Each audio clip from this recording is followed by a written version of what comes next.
A very warm welcome dear students. Today we will solve oscillations. तो oscillations के MCQs और numericals हम लोग solve करेंगे. The very first MCQ is a particle performs linear simple harmonic motion starting from the main position. Its amplitude is A and time period is capital T. At the instance when its speed is half the maximum speed, its displacement x is. मतलब हमको निकालना है displacement जब speed होगी half of maximum speed. So देखो data दिया है v is equal to half of v max. v is equal to half of v max, right. अब v at any displacement x is given by the formula omega root of a square minus x square and that is equal to half of v max. v max होता है a omega, तो omega और omega cancel हो जाएंगे और जब हम square करेंगे दोनों तरफ तो आंसर आएगा a square minus x square is equal to a square by 4. तो एक्स स्क्वायर होगा 3a स्क्वायर बाई 4, या हम x को लिख पाएंगे x is equal to root 3 by 2 into a. So this is the answer और ऐसा ऑप्शन है option number A. So let us move on to the second MCQ. The second MCQ is a body of mass 1 kg. तो हमको body की mass पता है. Mass of the body is equal to 1 kg. Is performing linear SHM and displacement is given as x is equal to 6 sin 100t plus pi by 4. और हमको question में पूछा हुआ है के E max. So K E max is equal to question mark. अब देखो के ई काइनेटिक एनर्जी मैक्सिमम कब होती है. काइनेटिक एनर्जी मैक्सिमम होती है जब पार्टिकल मीन पोजीशन पे होता है और मीन पोजीशन पे x ज़ीरो होता है. तो पहले काइनेटिक एनर्जी की फॉर्मूला लिख लेते हैं, उसके भी पहले ये इक्वेशन नंबर 1 अज्यूम कर लेते हैं. अब हम जानते हैं कि the equation general equation for displacement is x is equal to a sine omega t plus 5. This is a general equation. अगर इस इक्वेशन को हम इक्वेशन नंबर 1 से कंपेयर करेंगे तो आंसर आएगा amplitude is equal to 6 centimetre. ठीक है, दैट इसको हम मीटर में कन्वर्ट करेंगे क्योंकि काइनेटिक एनर्जी जूल्स में दिया है. अब 6 सेंटीमीटर्स क्योंकि x हमारा सेंटीमीटर में था तो ये होगा 6 into 10 power -2 meter, -2 meters, right. और ओमेगा भी मिल गया हमको. Omega will be equal to 100 radians per second. अब काइनेटिक एनर्जी निकाल लेते हैं. काइनेटिक एनर्जी की जनरल फॉर्मूला है half m omega square into A square minus x square. अच्छा, जिन स्टूडेंट्स को फॉर्मूलाज नहीं पता है I would just like to tell them that काफ़ी पहले मैंने फॉर्मूलाज ऑलरेडी अपलोड कर दिया था, तो आप फॉर्मूलाज देख सकते हैं. फॉर्मूला लिस्ट में आप ऑसिलेशंस की मैंने प्लेलिस्ट बनाई हुई है, तो उसमें आपको सारे वीडियोस मिल जाएंगे ऑसिलेशन की. तो that will be equal to, देखो अब के ई मैक्स मतलब मीन पोजीशन पे काइनेटिक एनर्जी इज मैक्सिमम और मैक्सिमम मतलब मीन पोजीशन पे x ज़ीरो होगा. तो आंसर आएगा half m omega square a square minus 0 square. ठीक है, अब हम लोग सब्सटीट्यूट कर देते हैं सब कुछ. तो आंसर आएगा half into mass is 1 into omega square 100 square is 10⁻⁴ और एम्पलीट्यूड का स्क्वायर मतलब 6 इंटू 10 पावर -2 का square, that is 36 into 10 power -4. तो ये दोनों तो 1 हो जाएंगे. आंसर आएगा 18 joules. Let us move on to the third MCQ. The third MCQ is the length of seconds pendulum on the surface of earth is nearly 1 meter. Its length on the surface of moon should B.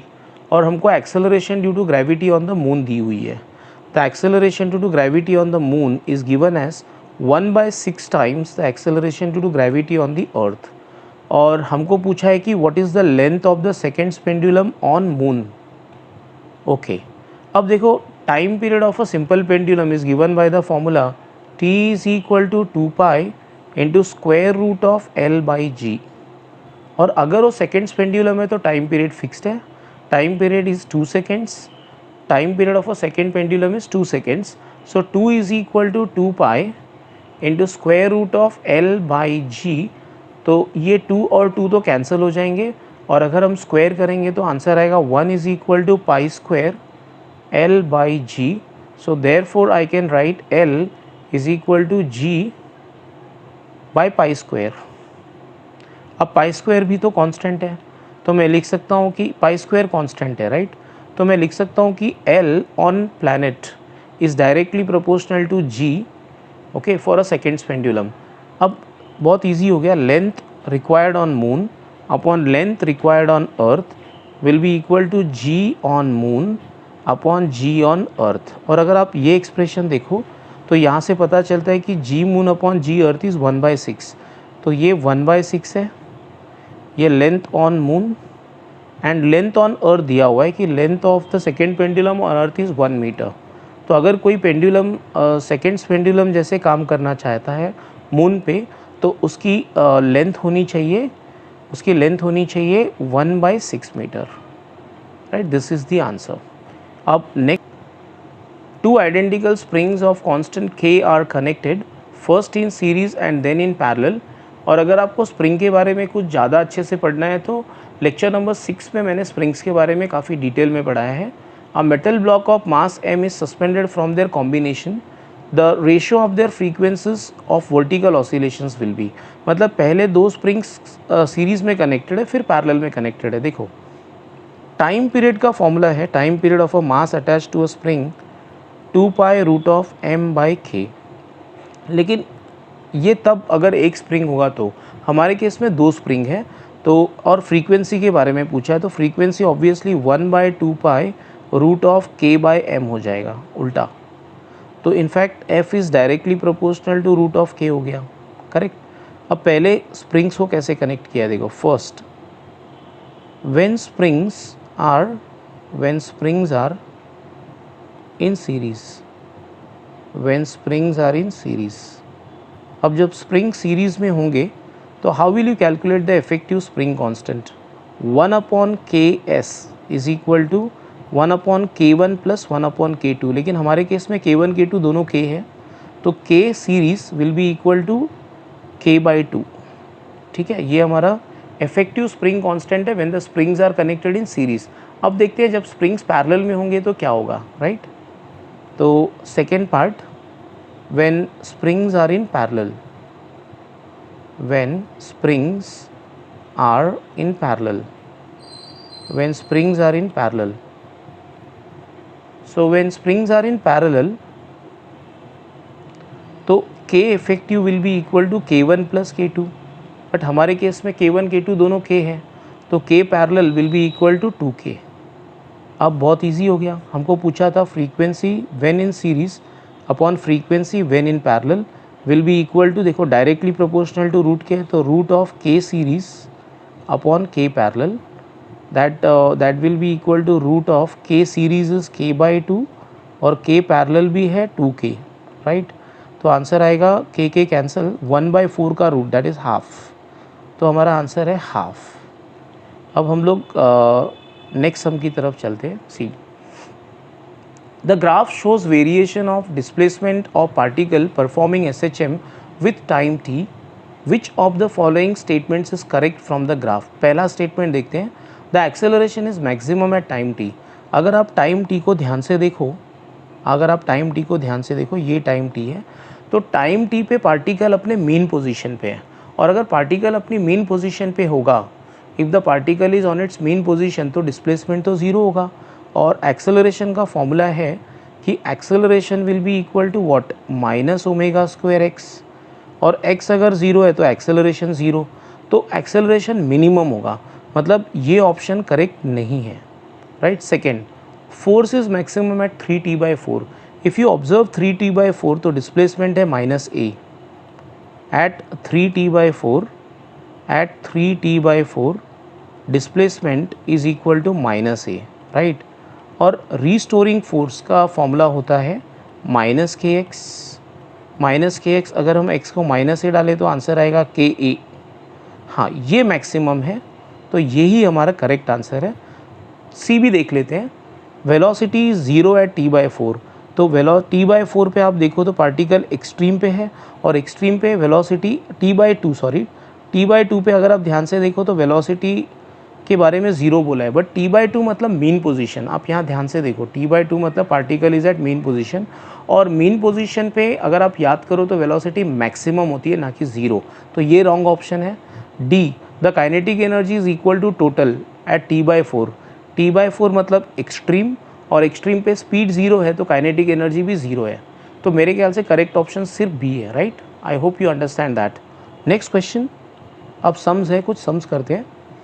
At what speed from the mean position is the speed of the particle performing SHM half its maximum speed given path length is 10 centimetre. देखो path length का मतलब क्या होता है,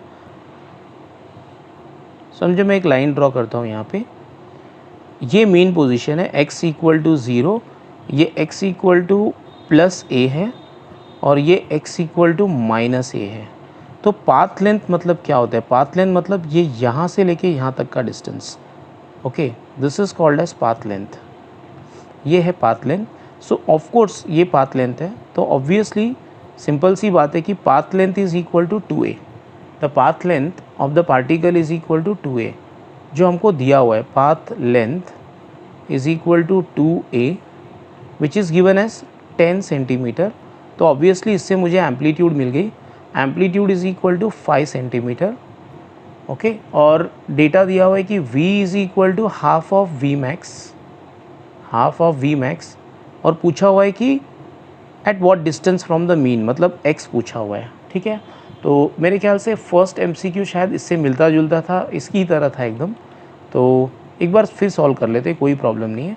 because v is equal to half of V max, and I know that v is omega root of a square minus x square, और v max का formula है a omega. तो ये a और a तो कैंसिल हो जाएंगे, right. Sorry, omega omega cancel होंगे, a नहीं, क्या ओमेगा ओमेगा कैंसिल, स्क्वायर करेंगे तो a square minus x square is equal to a square by 4। तो सॉल्व करेंगे तो x विल बी प्लस और माइनस √3/2a, और a हमको दिया हुआ है, a है √3 मतलब 1.732/2 इंटू एम्पलीट्यूड 5 है, करेक्ट है। तो ये आंसर आएगा प्लस और माइनस 4.33 सेंटीमीटर। अब ये प्लस और माइनस का क्या लॉजिक है मैं आपको बता देता हूँ। प्लस और माइनस मतलब ये x इक्वल टू 4.33, राइट की तरफ भी वेलोसिटी हाफ ऑफ मैक्स होगा, मैक्सिमम होगा, और लेफ्ट में भी होगा ऐसे, इसलिए प्लस और माइनस। आगे बढ़ते हैं 9th। In SI units the differential equation of an SHM is d²x/dt² is equal to -36x। Find the frequency and time period. अब डेटा में दिया हुआ है कि d²x/dt² okay is equal to -36x। General formula है linear SHM का d²x/dt² is equal to minus omega square x, और compare करेंगे तो comparing both the equations, if I compare both, comparing the equation number 1 and 2, comparing 1 and 2, it is very easily found that omega square is 36, so omega will be equal to 6। Omega को हम लिख सकते हैं 2π/T। 2π मतलब 2 into 3.142 जो होगा 6.284 divided by capital T is equal to 6। तो capital T will be 6.284 upon 6, तो कैपिटल T का आंसर आएगा 1.05 सेकेंड्स। ठीक है, अब हमको फ्रीक्वेंसी भी ढूंढनी है, तो फ्रीक्वेंसी भी ढूंढ लेते हैं, और बहुत आसान है। Frequency is reciprocal of time period, that is equal to 1/1.05, and this calculation will give you the answer as 0.955 Hz। So 9th sum काफ़ी easy था। Let us move on to the 10th sum now। 10th sum, a needle of a sieving machine moves along a path of amplitude 4। तो amplitude तो हमको 4 centimetre दिया हुआ है। 4 centimetre can be written as 4 into 10 power -2 meters with frequency of 5 Hz। तो f दिया हुआ है 5 Hz, f is 5 Hz। Find its acceleration, acceleration is equal to question mark after a time of 1/30 seconds, 1/30 seconds, right. ठीक है, तो देखते हैं। We have to calculate acceleration after time of 1/30 second. देखो एक्सेलरेशन का फॉर्मूला है -ω²x, right, -ω²x। तो अगर x मिल गया तो काम हो गया। और ये जो 1/30 सेकेंड्स दिया हुआ है, that is after the particle has cross the mean position. मतलब स्टार्टिंग में पार्टिकल मेन पोजीशन पे थी t=0 पे, और जब भी पार्टिकल मेन पोजीशन से स्टार्ट होगी, since particle starts from mean position, since particle starts from mean position, क्योंकि पार्टिकल मेन पोजीशन से स्टार्ट होगी, I can write x is equal to a sin omega t. और omega t मतलब ऐसे लिखा जा सकता है कि a जानता हूँ मैं 4 है, साइन 4 नहीं, 4 × 10⁻²। I'll keep everything in SI. So 4 × 10⁻² into sine of 2 pi ft. 2 pi ft. So that will be equal to 4 × 10⁻² sine of 2 pi, frequency दिया हुआ है 5 और टाइम है 1/30, तो π/3 हो जाएगा शायद। 4 × 10⁻² into sine π/3, sine 60, that is √3/2। तो आंसर आएगा 2√3 × 10⁻² मीटर। ये हमारा x आ गया। अब हमको ढूंढना है एक्सेलरेशन, और हम जानते हैं कि acceleration is equal to -ω²x, that is -2πf the whole square into x। So that will be equal to -4π² और f का स्क्वायर होगा 25 इंटू 2√3 इंटू 10⁻²। और अगर आप इस कैलकुलेशन को सॉल्व करोगे तो आपको आंसर आएगा -34.2 मीटर पर second squared. The potential energy of a particle performing SHM। देखो हमको पोटेंशियल एनर्जी दिया हुआ है 0.1 π² x² joules. If the mass of the particle is 20 grams, mass 20 grams मतलब 20 × 10⁻³ kg, तो ये हो जाएगा 2 × 10⁻² kg। ओके, और फ्रीक्वेंसी पूछा हुआ है, ठीक है। द जनरल, इसको इक्वेशन 1 बोल देता हूँ। The general equation of potential energy is, potential energy की जनरल फॉर्मूला है potential energy is equal to ½ mω² x², right. तो अगर हम इक्वेशन नंबर 1 और 2 को कंपेयर कर लेंगे, comparing 1 and 2, comparing equation 1 and equation 2, हमें मिलेगा 0.1 π² x² will be equal to ½ m, omega को मैं 2πf लिख देता हूँ, तो ये हो जाएगा 4π² f² इंटू x²। तो x² तो कैंसिल हो जाएंगे, π² कैंसिल हो जाएंगे, तो आंसर आएगा 0.1 is equal to ½ into m, m is 2 × 10⁻² into 4 into f², तो ये भी कैंसिल हो जाएंगे। और अगर आप इसको सॉल्व करोगे तो आपको आंसर आएगा f इज़ इक्वल टू √2.5। आप देख लेना, ये दिखाई दे रहा है कि ये ऊपर जाके 10/4 हो जाएगा 2.5, तो आंसर आएगा 1.581 hertz. This is the answer. Now let us move on to the next question, that is question number 12। The total energy of a body of mass 2 kg performing SHM is 40 joules. Total energy is 40 joules. Find its speed while crossing the center of the path. While crossing the center of the path, the speed will be maximum. तो ultimately उन्होंने हमसे क्या पूछा, right? So let us see how we can calculate Vmax. Vmax, right? तो start करते हैं। देखो total energy का फॉर्मूला है, total energy is equal to ½ mω² a²। और अगर आप थोड़ा सा बुद्धि लगाओ तो आपको पता चलेगा कि a² ω² Vmax² है, क्योंकि Vmax a ω होता है, करेक्ट। Vmax is a ω। तो तो शायद अब आराम से आंसर आ जाएगा 40 is equal to half. So 40 is equal to half into 2 into V max the whole square. तो बहुत ही ईजी सम है. V max the whole square is equal to 40. तो V max is root of 40 और root of 40 होगा 6.324. तो ये unit शायद बुक में गलत दिया हुआ है, शायद ये शायद मीटर पर सेकेंड में आएगा आंसर, राइट. सब एसआई में था तो ये भी एसआई में होगा, right. Okay, next question is question number 13. A simple pendulum performs SHM of periods 4 seconds.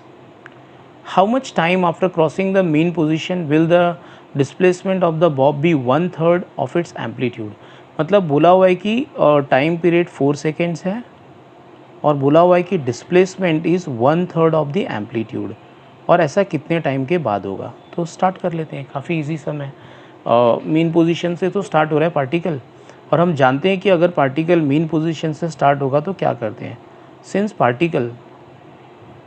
Particle starts from mean position, since particle starts from mean position,